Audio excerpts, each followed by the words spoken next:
বিশ্ব শৰ্মাৰ কলিজা কপাই আছো আজুনে নাই মোক আপোনালোকে 20 জন বিধায়ক দিয়ক অসমৰ পৰা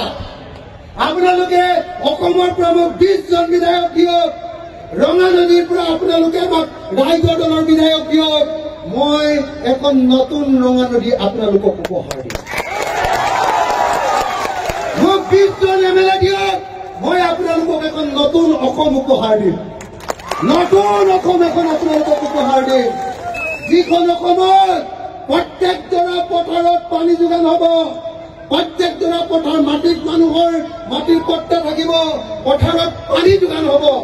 বছৰত 3 বাৰ খেতি কৰিব পাৰিব যি খেতি কৰিব তাৰ মাটিৰ খাজনা ফ্ৰী কৰি দিয়া হ'ব আৰু যি খেতি নকৰিব তাৰ মাটিত 5 গুণ খাজনা লগাই দিয়া হ'ব ভালে বেয়া হ'ব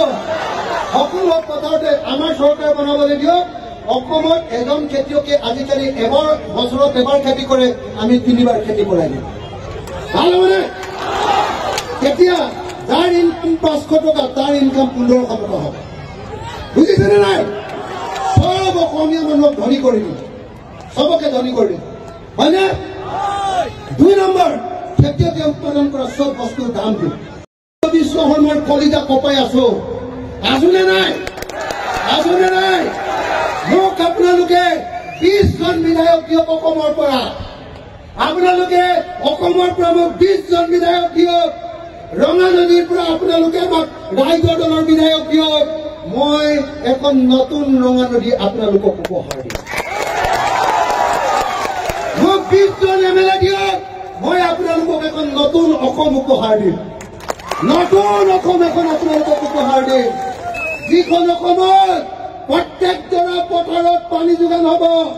প্ৰত্যেক জোৰা পথাৰ মাটিত মানুহৰ মাটিৰ পট্টা থাকিব পথাৰত পানী যোগান হ'ব বছৰত 3 বাৰ খেতি কৰিব পাৰিব যি খেতি কৰিব তাৰ মাটিৰ খাজনা ফ্ৰী কৰি দিয়া হ'ব আৰু যি খেতি নকৰিব তাৰ মাটিত 5 গুণ খাজনা লগাই দিয়া হ'ব ভালে বেয়া হ'ব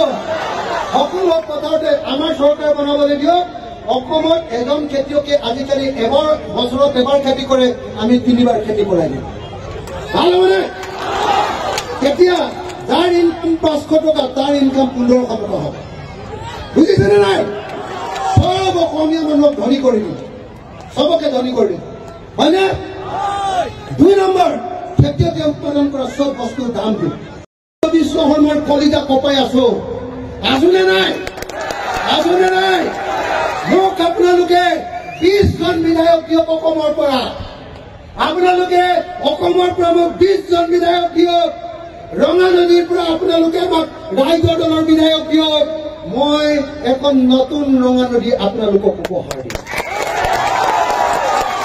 মোক 20 জন এমএলএ দিয়ক মই আপোনালোকক এখন নতুন অসম উপহাৰ দিম নতুন অসম এখন আপোনালোকক উপহাৰ দিম যিখন অসমত প্ৰত্যেক জোৰা পথাৰত পানী যোগান হ'ব প্ৰত্যেক জোৰা পথাৰ মাটিত মানুহৰ মাটিৰ পট্টা থাকিব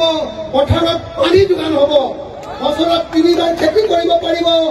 যি খেতি কৰিব তাৰ মাটিৰ খাজনা ফ্ৰী কৰি দিয়া হ'ব